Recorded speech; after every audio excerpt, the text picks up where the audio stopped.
ആ നീചൻ നീ തന്നെ. മടുമലർമിഴി ഓമൽ കളഹംസമേനി കുളക്കടവിൽ അന്നൊരു നാളിൽ കുളിച്ചു നിന്നു. അടുത്ത മേടയിൽ വിരുന്നൊരുക്കവേ രാജനേത്രം ഉടക്കി നിന്നുപോയി കടഞ്ഞെടുത്ത മേനി. മതി മറന്ന രജൻ ആ മതപരലഹരിയിൽ മതിലുകൾ മറിഞ്ഞതും അറിഞ്ഞതില്ല. മതി മറന്ന രജൻ ആ മതപരലഹരിയിൽ മതിലുകൾ മറിഞ്ഞതും അറിഞ്ഞതില്ല. ഉണർത്തിയില്ലാരുമാരും മധുരമയക്കത്തിൻ മണിയറവാതിൽ മുട്ടിത്തുറന്നുമില്ല. തിരിച്ചറിയുന്നു മന്ത്രി ഊരിയാവിൻ പുതുപ്പെണ്ണാണ്. ഒരു കാന്തക്കൊടി ആകെ കുഴപ്പമായി. പൊരുതുന്നു മുന്നണിയിൽ ഒരു നാളും പരാജയമറിയാത്ത ഭടനെന്ന പെരുമയുള്ളോൻ. സ്വന്ത നാടിൻ കോടിക്കൂറ പറന്നുയരണമെന്ന ചിന്ത മാത്രം ഊരിയാവിൻ ഹൃദന്തമന്ത്രം. കഴിഞ്ഞ പൗർണമി നാളിൽ വേളി കഴിഞ്ഞ് ഒരു വാരം കഴിഞ്ഞതേ മടങ്ങി മുന്നണിയിലെത്താൻ. മധുവിധുവിലക്കിയ വിധിയുടെ ഇര മനോവ്യഥകളിൽ ആണ്ടുമുങ്ങി കുളിച്ചു കയറി. മധുവിധുവിലക്കിയ വിധിയുടെ ഇര മനോവ്യഥകളിൽ ആണ്ടുമുങ്ങി കുളിച്ചു കയറി. കടമിഴിക്കോണിൽ തങ്ങും നിലവുകളുരുകിയത് ഇടയിടെ തുടച്ചവൾ നടന്നു പോകെ. പിന്തുടർന്ന രാജനേത്രം പിൻവലിഞ്ഞു മനസ്സിന്റെ പന്തലിൽ പൂവമ്പൻ അമ്പു തൊടുത്തു നിന്നു.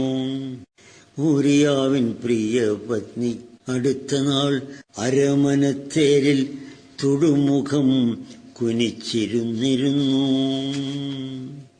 ഇടയ്ക്കിടെ വരുത്തി ആ നവവധുവിനെ തന്റെ കുടില കാമനയ്ക്ക് അടിപ്പെടുത്തി മന്നൻ. നാള് തെറ്റി ഒരു ദിനമവളോതി നരപതി ആളയച്ചു വരുത്തി പോൽ ഊരിയാവിനെ. നടുങ്ങിയോ നരാധമൻ അരജനാകിലുമെന്തേ കൊടും ചതി ചിതമല്ലെന്നറിഞ്ഞുകൂടെ. നടുങ്ങിയോ നരാധമൻ അരജനാകിലുമെന്തേ കൊടും ചതി ചിതമല്ലെന്ന് അറിഞ്ഞുകൂടെ. കൊടും ചതി ചിതമല്ലെന്ന് അറിഞ്ഞുകൂടെ. 2-4 ദിനം സഹശയനമാചരിക്കുവാൻ ഉണ്ട് നിനക്കനുമതി, പിന്നെ മടങ്ങാം. 2-4 ദിനം സഹശയനമാചരിക്കുവാൻ ഉണ്ട് നിനക്കനുമതി, പിന്നെ മടങ്ങാം. വേണ്ട പ്രഭു, യോവാബിനെ തുണയ്ക്കുവാനുടനെ ഞാൻ വീണ്ടുമെത്തി പടയണിക്ക് ഉണർവേറ്റണം. വേണ്ട പ്രഭു, യോവാബിനെ തുണയ്ക്കുവാൻ ഉടനെ ഞാൻ വീണ്ടുമെത്തി പടയണിക്കുണർവേറ്റണം. വീണ്ടുമെത്തി പടയണിക്ക് ഉണർവേറ്റണം. കടുകിട വിടാതങ്ങ് പൊരുതണം. ശത്രുനീക്കം ഉടനുടനറിഞ്ഞു നാം ചെറുത്തിടയിൽ. കൊടും പരാജയം വരും അരാധികൾ മാമനാടിൻ കടപുഴക്കുവാൻ ഇട കൊടുത്തുകൂടാ.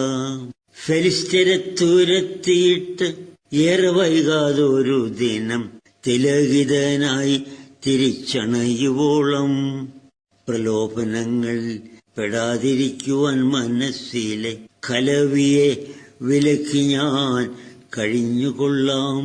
പ്രലോഭനങ്ങൾ പെടാതിരിക്കുവാൻ മനസ്സിലെ കലവിയെ വിലക്കി ഞാൻ കഴിഞ്ഞുകൊള്ളാം.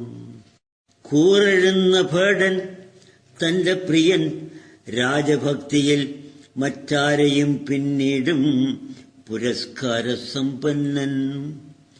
മരിച്ചു വീണുപോൽ പടക്കളത്തിലല്ല അണിയിലെ കരുത്തനെ ചെറുത്ത് ആരും ജയിക്കയില്ല. ചതിച്ചു കൊന്നതാണാരോ രഹസ്യശാസനം പാലിച്ച്, അതിൽ നിഗൂഢതയില്ലെന്ന് അറിഞ്ഞു തന്നെ.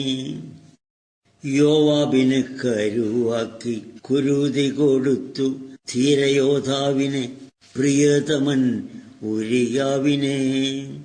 നവവിധവയെ പുതുവധുവാക്കാൻ മടിച്ചതില്ലവൻ, രാജവിടന് എന്തും പിടിച്ചെടുക്കാം.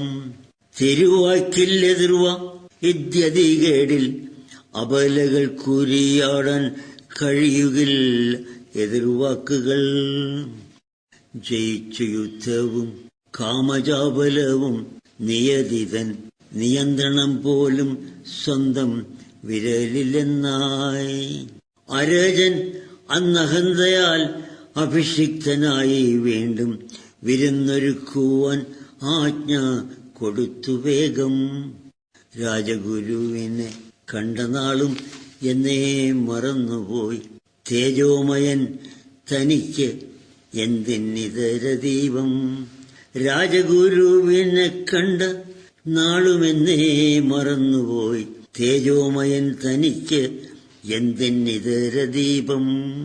വിരുന്നിനെത്തണം ഗുരു മുറയതാണ്, ആരും പഴി പറയരുത് ഒരു കുറി കൊടുത്തയച്ചു. ശതവർണത്തൂവലണി ചിറകടിച്ചുയരുവത് അതിമോഹക്കിളിയെന്നതറിഞ്ഞതില്ല. വിരുന്നിനെത്തണം ഗുരു മുറയതാണ്, ആരും പഴി പറയരുത് ഒരു കുറി കൊടുത്തയച്ചു. ശതവർണത്തൂവലണി ചിറകടിച്ചുയരുവത് അതിമോഹക്കിളി എന്നതറിഞ്ഞതില്ല.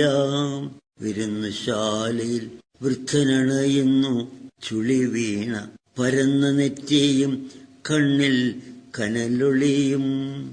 നരച്ച താടി മുടിയും മെലിഞ്ഞ ദേഹവും കട്ടിപ്പുരികവും വളഞ്ഞു നീണ്ടുയർന്ന മൂക്കും. സദസ്സു ശാന്തമായി നാഥൻ നടന്നെടുക്കുന്നു, രാജപദവിയും തല താണു വണങ്ങി നിന്നു. സദസ്സു ശാന്തമായി നാഥൻ നടന്നെടുക്കുന്നു, രാജപദവിയും തല താണു വണങ്ങി നിന്നു. ഗുരുവരൻ ഉപചാരം പറയണം, വിരുന്നിലെ പരിസമാപന ചടങ്ങ് അതാണ് പോലും. സ്തുതിവചനങ്ങൾ രാജകീർത്തനങ്ങൾ പ്രശസ്തിയും പതിവിലും 10 മടങ്ങ് ഉയർന്നു നിന്നു. ഒടുവിൽ അന്ന് ഉപചാരവചനങ്ങൾ ഗുരുവരൻ തുടങ്ങിയത് ഒരു ചെറു കഥയിലൂടെ. 1000-ലേറെ ആടും ഒട്ടകവും കുതിരയും സ്വീയമെന്നത് അവന് ഒരു ചെറിയ കാര്യം. നിഖില സൗഭാഗ്യങ്ങളും കരഗതം ഇഹലോക സുഖങ്ങളിൽ മുഴുവനായി മുഴുകിയിട്ടും ദുരമൊത്ത കുബേരൻ അന്നൊരു ദിനം പണിക്കാരിൽ ഒരുവന്റെ ചെറു മാടപ്പുരയിൽ നിന്നും അപഹരിച്ച് ഒരു മേനിക്കൊഴുപ്പെടും പെണ്ണാടിനെ ഉപസ്കൃത രുചികര വിഭവമാക്കി. അവന്റെ മേശയിൽ അന്നും വിരുന്നിനെത്തിയ കൂട്ടർ അവതാളമേതും തിരിച്ചറിഞ്ഞതില്ല.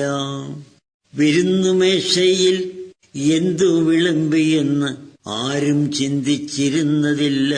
അപ്പം തിന്നാൻ കുഴിയെണ്ണണോ, അപ്പം തിന്നാൻ കുഴിയെണ്ണണോ. പെരുമയോട് അവനിന്നും പുലരുന്നു സഹചരെ, പറയുവിൻ പിഴയെന്തു വിധിക്കും നിങ്ങൾ, പറയുവിൻ പിഴയെന്തു വിധിക്കും നിങ്ങൾ. സടകുടയുന്നു രാജസിംഹം, ആ സദസ്സു മൂകമടങ്ങി ഒരില പോലും അനങ്ങിയില്ല. തലയറുക്കണം രാജനിശ്ചിത ശാസനം, നീതി പുലരണം ദാവീദ് ഞാൻ ഭരിക്കുവോളം പിടിച്ചു ബന്ധിപ്പിൻ രാജഗുരു പറഞ്ഞവനെ ഇങ്ങുടൻ വരുത്തുവിൻ വേഗം വകവരുത്താൻ. അവൻ നീയാണ് അറിയില്ലേ, ഗുരുവരൻ വിരൽ ചൂണ്ടി അലറി. അങ്ങ് അരജന്റെ തല താഴുന്നു.